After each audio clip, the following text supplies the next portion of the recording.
Hi everybody. I'm going to show you how to use your calculator to answer a numeric response question where the question is asking you to solve an equation. So here's the equation we're going to solve. Now the first thing I'm going to do here is take the equation and move everything over to one side so that the expression is equal to 0, and this is what I'm going to enter in the calculator. Now to do this, what I'm going to do first of all is I'm going to go second 0 to get into my catalog. Once it opens up the catalog, I want to press the natural log button. Okay, because that's going to take me down to the S's. And then what I do is I go down, down, down, down, down until I get to the solve feature. Now, I did that, my calculator was set up to do that right away because it's reacting a little slow to that, but I choose the solve feature. Now what I'm going to do here is enter the expression that was set equivalent to 0. Now, if your calculator is like most, you're not going to be able to, use the log base feature. Your calculator might not have it.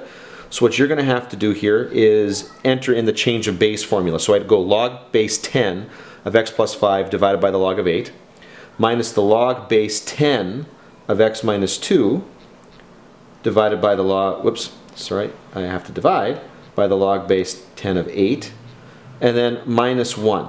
Okay, now that's my expression. That was the equation that was equal to 0. Now what I do is I press comma. Okay, let's make sure that you know where the comma is. Right above the 7, comma. And what I want the calculator to do is solve for x. So comma x. Okay, then we go back, comma. And now this is the weird part, but bear with me here. The calculator needs you to make a guess at what you think the answer might be. Now, specifically when you're dealing with a logarithmic function, you need to make a guess that's within the domain of the function. So in this case here, I could not choose, based on this expression right here, I could not choose a number, that's 2 or less. So I'm going to choose here, let's say, for example, the number 5. But it just needs to be a number to start the calculator thinking here, and it has to be within the domain of the function. And now when I press enter, the calculator thinks, and it gives me the answer is 3. Okay, this will work for almost every equation that you can solve. The problem is don't use it if you're solving an equation that's got multiple solutions because it'll only find one at a time.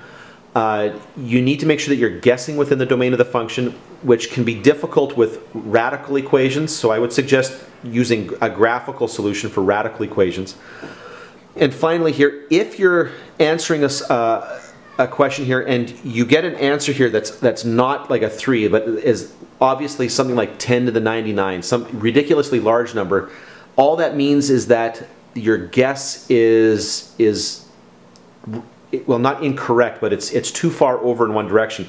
Make a smaller guess, okay, when you guess your value there, and that should fix that. It shouldn't take you long to figure out what the answer is, but using the solve feature is a great way to answer numeric response solving equations questions.